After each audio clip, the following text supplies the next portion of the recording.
Hola a todos, ¿cómo les va?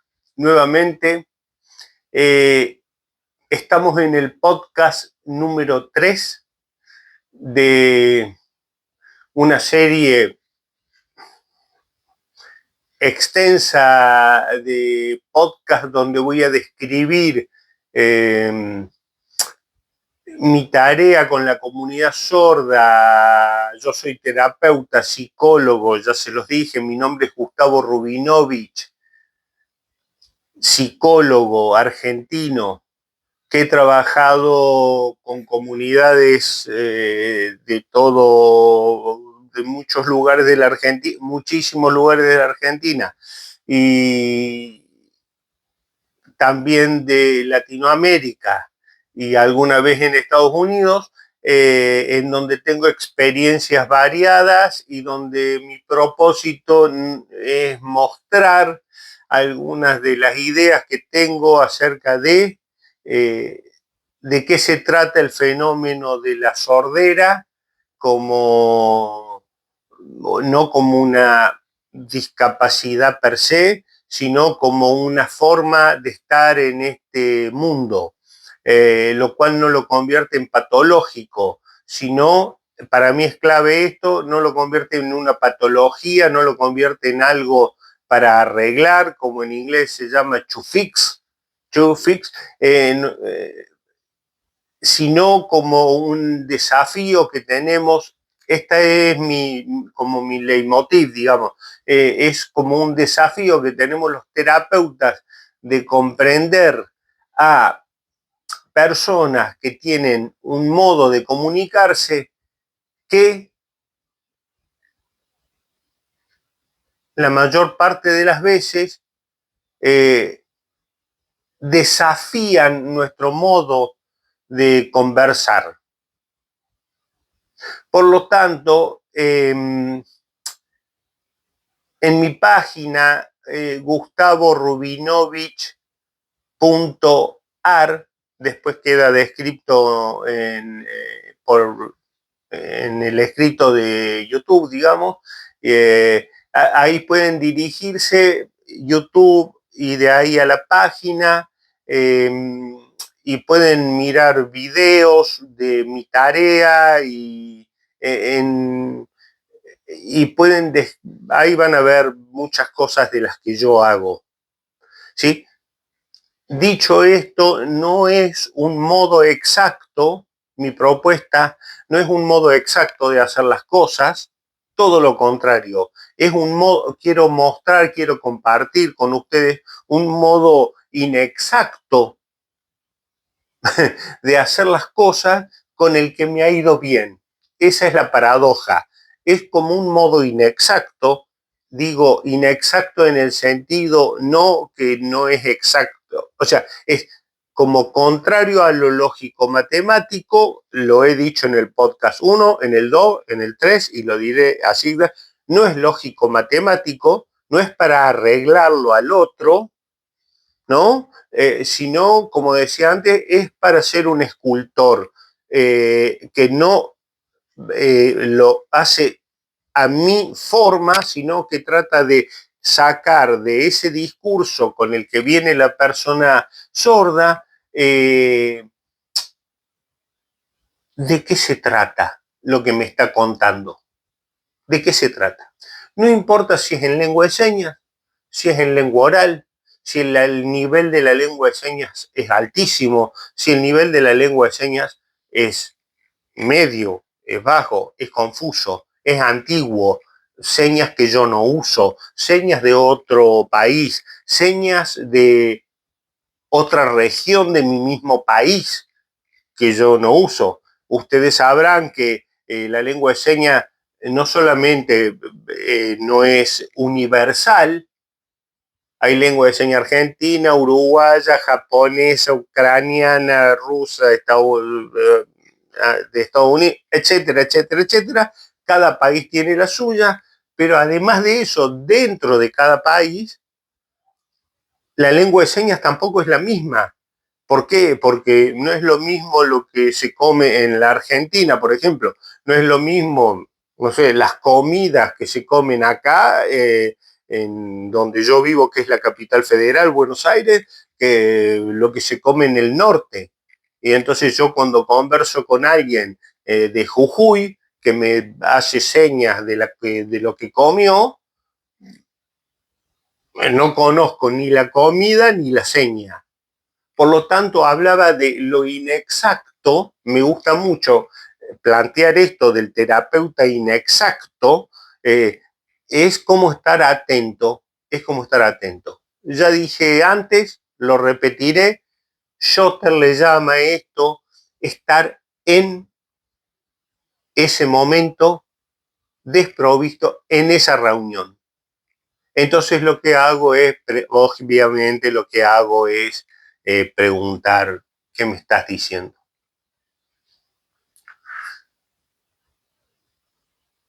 Ya les voy a contar, tengo algunas razones que ya voy a describir, como 5 razones que voy a describir y después lo va a estar linkeada con para ver también en las redes, digamos, de 5 razones que tengo yo, que son como la base de mi trabajo, que me ha permitido sí sistematizarlas para que ustedes puedan decir, él por lo menos en cada sesión hace esto, o intenta hacer esto, por lo menos. Ahora les describo, no quiero contárselas ahora, pero les voy a describir algunas. Quiero volver un paso atrás respecto a la inexactitud y a la postura que tenemos que tener los terapeutas que trabajamos con sordera, ¿sí? Y se me ocurre en este mismo momento mostrarle algo. Estoy hablando con un joven de 30 y pico de años, con algunos problemas neurológicos, cognitivos. Yo lo sé, nada más que no lo quiero determinar en este momento, pero pónganle. Entonces, estamos hablando de qué hizo ese día o algo por el estilo, que le gustaba tal cosa o tal otra. Entonces, él hace lo siguiente.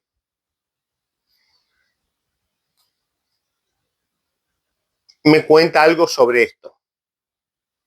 Y hace esto.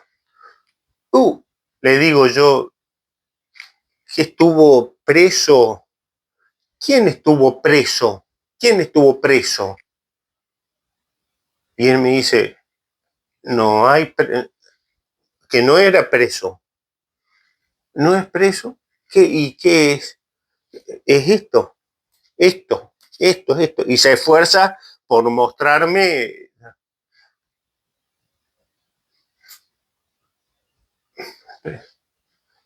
preso. Y lo hace varias veces. De mi caudal de glosario de lengua de señas que tengo en la cabeza de hablar mucho tiempo, dice yo, se me prende esa lamparita que tiene que ver con uno de los conceptos que ahora les voy a contar, de las 5 razones y de las 5 formas, ¿verdad? Y es este.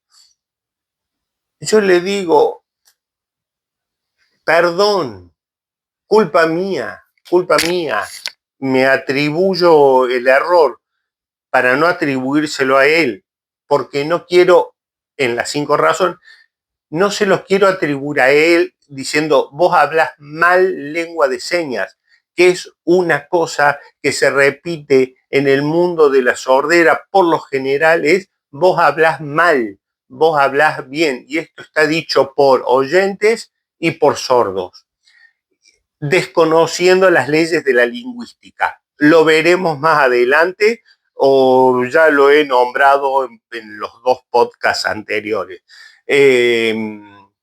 Todos sabemos que cuando nosotros, ya vuelvo sobre el caso, todos sabemos que cuando vamos al médico, nosotros, cualquier oyente con cualquier inteligencia, uno va y le dice al médico, mire, doctor, me duele acá, ¿sí? Y le dice una palabra y el médico te pregunta algo y cuando te explica uno le contesta algo y la palabra que le dice me duele y el médico empieza, te duele, te pica, te molesta, te y uno ya empieza a dudar, me pica, me molesta, me duele, me, ¿en qué momento del día? ¿Qué pasó antes de eso? ¿Qué te pregunta? ¿Qué pasó después? Y a veces uno no tiene ni siquiera las palabras para contestar con exactitud qué es lo que le pasa. Entonces el médico como investiga para saber de lo que se trata. Otras veces uno va con un diagnóstico propio. Hola, estoy deprimido. Cuando termina la entrevista con el médico dice, no, eso no se llama depresión, eso es otra cosa y vamos a probar otra. Por lo tanto, en ese intercambio que ustedes se fijan, que ustedes mismos tienen, que ni siquiera tienen la palabra exacta, por ejemplo, la palabra tenés que hacer, me vengo de hacer análisis y la persona dice anali, en la Argentina pasa, digamos, el médico no te corrige y dice, estás hablando mal. Ningún médico a mí me corrigió en la vida diciendo, estás hablando mal, mientras yo describía mis síntomas. ¿No? Así que, si no me corrigen a mí, ¿cuál? Eso está inscrito en otra de las 5 razones de, y mucho más de lo que hablábamos de los esquemas macropolíticos, donde ¿quién decide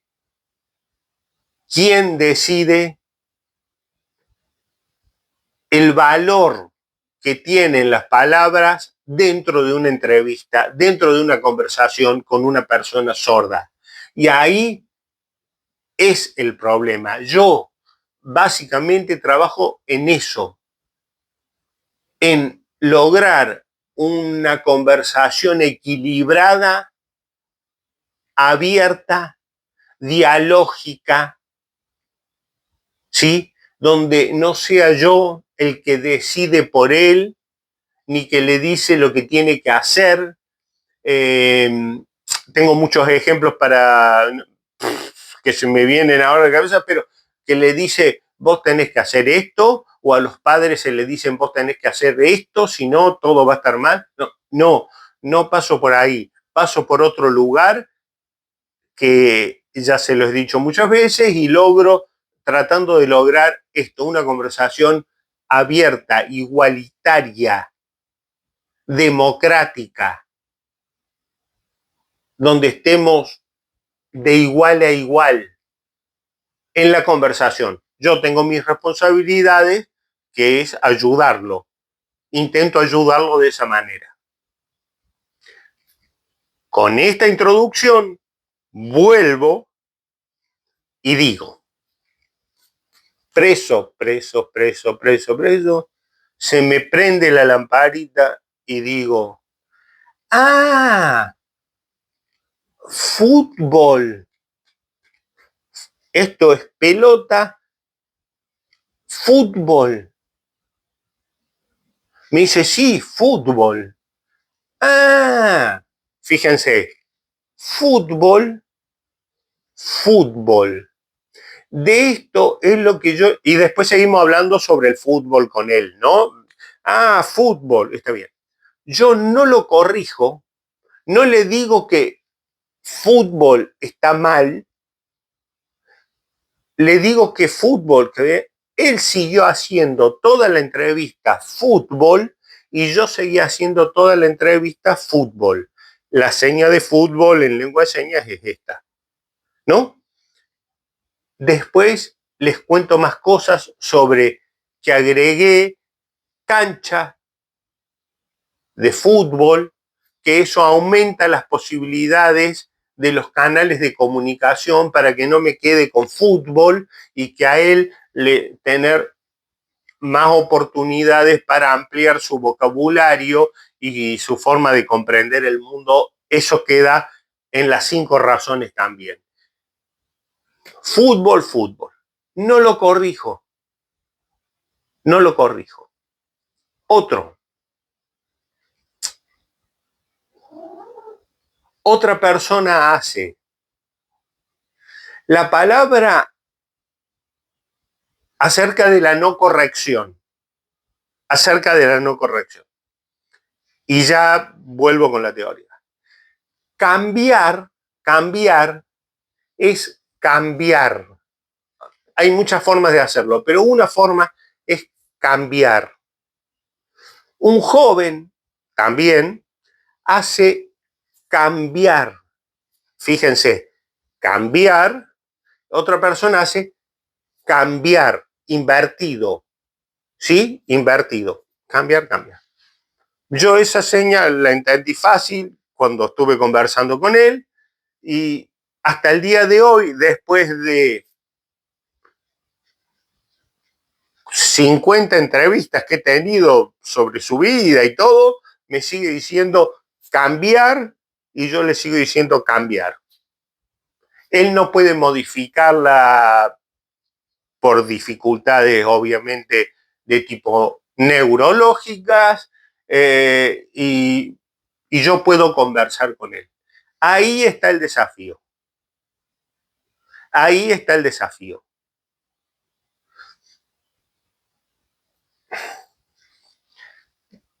Permiso.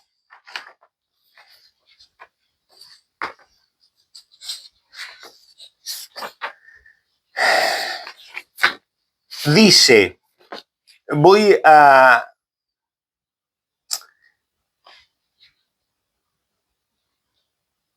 fundamentar que no es una ocurrencia mía, sino que cuando hablamos de sordera hay que ampliar los libros de sordos, hay que ampliar porque los libros de sordos están estigmatizados y estigmatizan, no todos, pero muchos de hace muchos años estigmatizan las conversaciones, ¿sí? Porque lo que quieren es un logro, van en busca de un logro y el logro es un logro anárquico que es la corrección.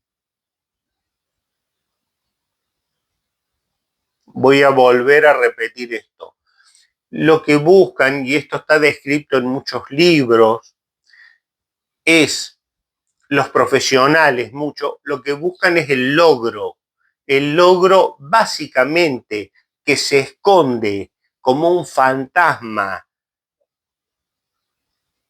anárquico, es el logro de qué, el logro de que hable bien y que se le entienda. Si un niño empieza con los tratamientos y habla un poco bien y se le entiende, los profesores, los fonoaudiólogos, los psicólogos, lo van a ver como bien. Y le van a decir, muy bien, que habla muy bien y todo. Y el niño se va a sentir bien. Yo hago lo mismo con el que hace fútbol mal o el que hace cambiar mal. Le digo, che, qué interesante lo que me estás contando sobre, qué interesante lo que, no qué bien ni qué mal. Esas palabras para mí no existen dentro de la terapia. Es qué interesante lo que me estás contando, aunque la seña no corresponda, ¿sí? Ni no corresponda a la lengua de señas oficial, digamos, ¿no? No corresponda. Entonces, eso es muy importante. Espero ser entendido y si no, no. Pero es vital para mí. Es absolutamente vital no ir detrás del logro. Es ir detrás de crear en el otro la idea de lo que está diciendo es interesante. No importa lo que fuese, porque puede repetir yo fútbol, bla, bla, bla. Ah, sí, sí, yo fútbol, bla, y me lo puede decir 5 veces seguidas, porque no tiene de qué más hablar. Mi tarea es ampliar ese vocabulario, pero no enseñando a hablar, sino conversando y dándole la mutualidad, ¿no? La mutualidad, ser mutuo, estar con, para que el otro siga. Entonces yo sí puedo hacer señas nuevas y ver si el otro agarra esa seña, pero no enseñarlas, sino en la conversación, como en toda conversación humana, como en toda conversación humana. Una persona habla, la otra habla, ninguna de las dos usan las mismas palabras para expresarse frente al mismo problema. Ok, esa es la búsqueda. Escribí en un texto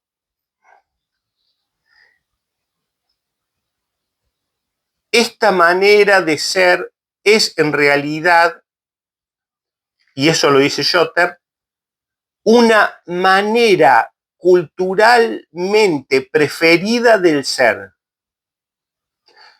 Esta manera de ser es en realidad una manera culturalmente preferida de ser.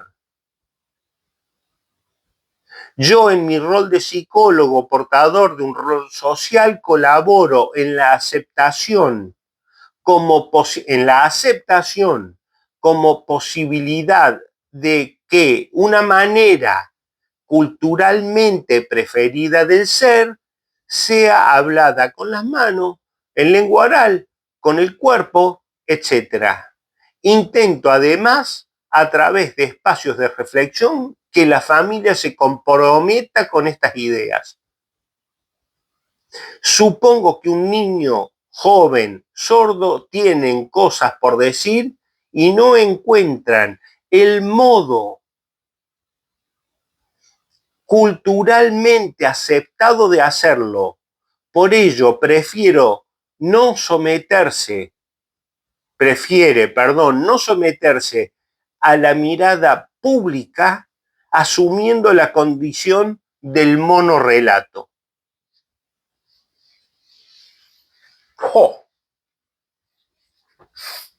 Me encantó. Guarden esto, por favor, guárdense. Manera culturalmente preferida del ser. ¿Qué quiero decir?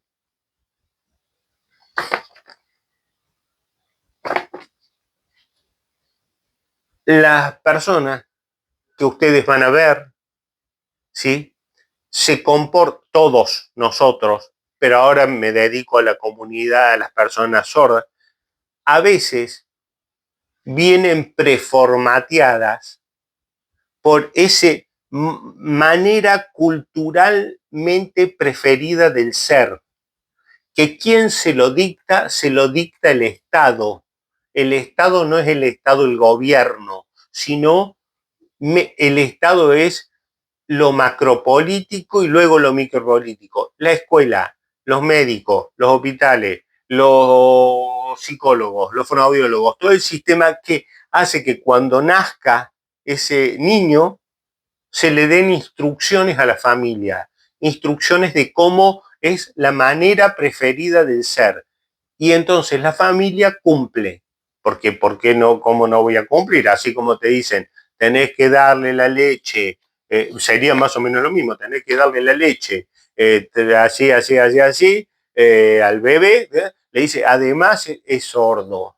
Es sordo, toda la crisis, no me voy a detener en eso. ¿Y sabés qué tenés que hacer? Bueno, empiezan a hablar de audífonos, empiezan a hablar de que esto bueno, como que no es una cosa grave, porque hay audífonos, porque hay implantes cocleares, porque hay esto, y la familia empieza a buscar los audífonos y los implantes cocleares, y dependiendo cada país, desconozco cada país, por ejemplo en la Argentina, el implante coclear es un trámite que se hace y te lo otorgan las obras sociales, o sea, no sé cómo explicarlo para que entiendan todo, sí, las obras sociales a las cuales pertenecen es gratuito.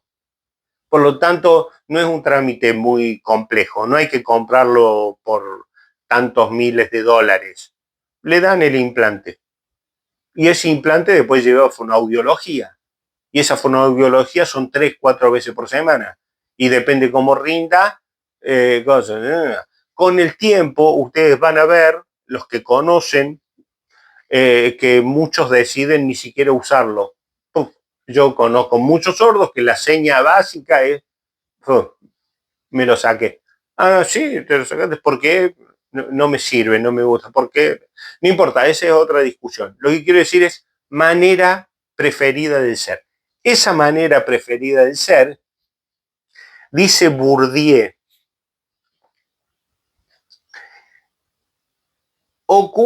digo yo, y dentro dice Bourdieu, ocurre con frecuencia que personas sordas nunca han relatado hechos de su vida cotidiana de una manera que no sea regida por las leyes del mercado. Bourdieu.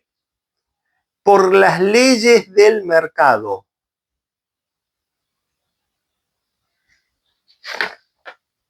¿Qué quiere decir? Que hay un mercado, lo macropolítico, que rige el modo en cómo nosotros nos expresamos y nos limita. Y nos limita. Por lo tanto, y nos pone en cajas. Por lo tanto, cuando nosotros vamos a conversar con gente, o cuando vamos a pedir ayuda a un terapeuta, o cuando vamos al médico, o cuando vamos, nos comportamos como eso. Y eso nos limita. Y yo voy en contra de esa idea, obviamente, y a colaborar. ¿Cómo? De las formas que les voy diciendo en cada uno de los podcasts, como apostillas de qué hago.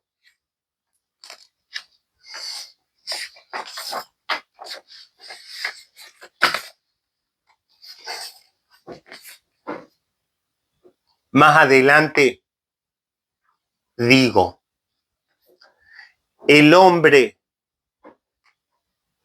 es espacios lingüísticos.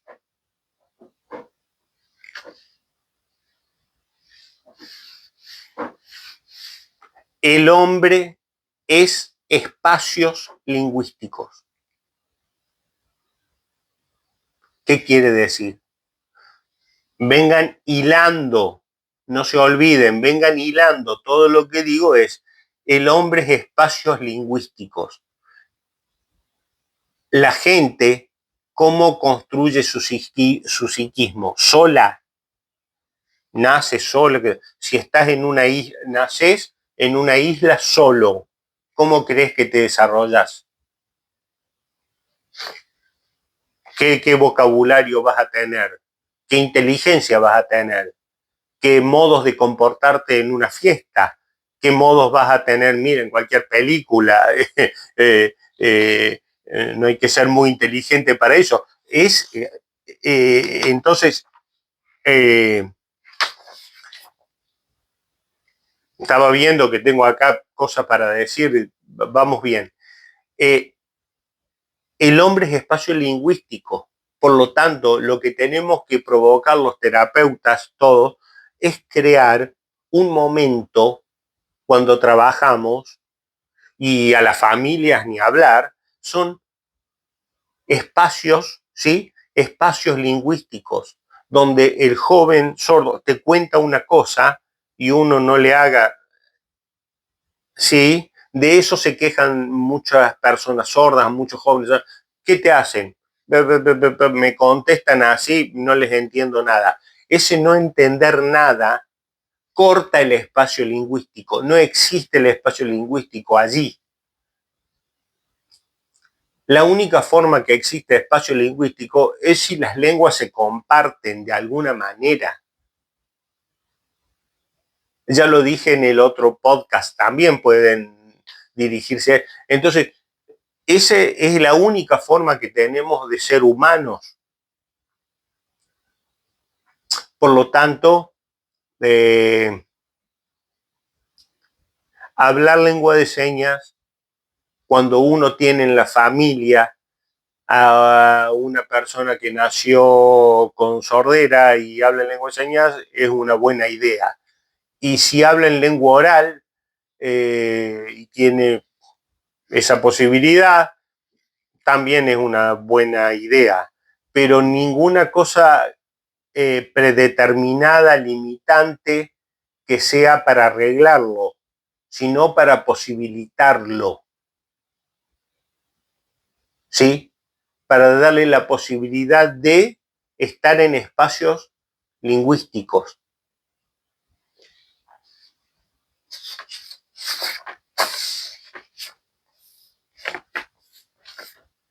Finalmente, digo yo que lo que intento hacer en una consulta es conversar en una lengua, en una lengua cómoda, sin ser juzgados, sino festejados por su uso. Voy a decirlo nuevo, sin ser juzgados, sino festejados, con notación positiva. Porque eso es sanador y remite a cualquier ritual de afirmación social.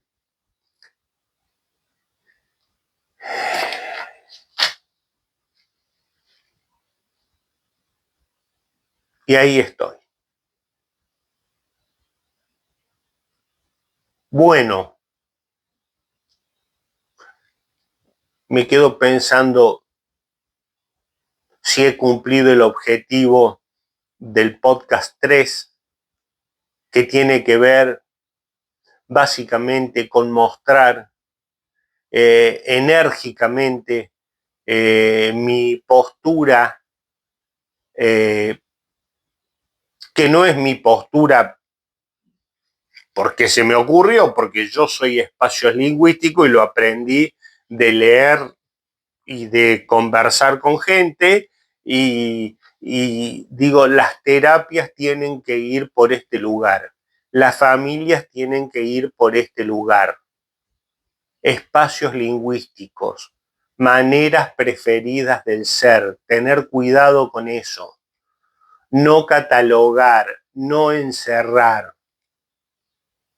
Hay un montón de jovencitos sordos que viven en una familia con padres oyentes que no hablan lengua de señas y que cuando van al lugar, a las escuelas, hablan con sus compañeros en lengua de señas, vuelven a sus casas y no pueden contar lo que les pasó en la escuela o en el club o en una actividad recreativa, o lo que sienten, o lo que le parece, o la fantasía que tienen sobre la vida. No lo pueden hacer, porque hacen esto con los padres. Y el padre maneja 3 señas, 4 señas, 5, a veces caseras, que de ahí de la casa. La mayor parte de las cosas son lengua de señas caseras, ¿no? De sí, de esto, de la cocina, de arriba, de abajo, como señales, digamos, ¿no? No es una lengua de señas, ni se parece a la lengua de señas precaria, se parece básicamente a señales de arriba, del perro, el perro puede tener alguna seña que ellos sepan que está hablando del perro, o tener cuidado, o ahí cosas corporales de que me pega, de susto, de ese tipo de cosas abundan en la familia, pero si alguien me cuenta a mí que en mi familia, en mi papá vino y ahí yo le digo, yo me doy cuenta que es, digamos, ¿no? Y yo le digo, ¿eso qué es? Esa seña, esa postura, no es una seña. Esa postura, así, dice, no sé, mi papá. Sí, entendí que tu papá. Y yo de ahí empiezo a conversar. Le digo, sí, a mí, yo conozco de esto, pero no digo ninguna otra esto. Y después esa palabra pasa a miedo y pasa, no importa, a susto, puede ser muchas cosas sobre esa postura, pero eso pasa muchísimas veces. Maneras preferidas del ser. Modos culturales anteriores a todos nosotros que nos encajan en algún lugar. A los profesionales en alguno y a las personas sordas y sus familias en otro. He terminado por hoy. Creo que hemos trabajado bastante. Les propongo, como siempre, ¿qué harían? ¿Qué harían? ¿Qué les parece? ¿Propuestas? Ok. Abajo va a quedar por escrito un link donde ustedes van a poder inscribirse, van a poder mandar sus nombres, porque así queda un link en donde ustedes van a poder acceder a ese libro, folleto sobre 5 razones, donde quede por escrito que ya va a estar casi listo y eso lo va a dirigir también a mi página. Ténganme paciencia con eso, pero bueno, seguimos conversando. Para la próxima, déjenme ver que no lo recuerdo, pero para la próxima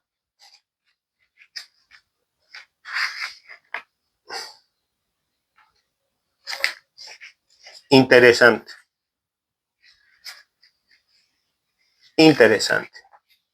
Voy a comenzar para la próxima, podcast 4. Voy a comenzar con un joven, con la historia de un joven que me contó en la sesión no sé cuánto, me contó que él veía hombres, sombras negras. ¿Dónde? En la casa. Bla, bla, bla, bla, bla, bla, bla, bla, bla. Hasta ahí. Con eso empezamos la próxima vez y teorizamos, porque es muy interesante. Es muy interesante. Saludos a todos, los veo en el próximo podcast y en mi página y luego en todos los canales que la web nos ofrece. Saludos a todos y muchas gracias por la atención. Gracias. Chau, chau.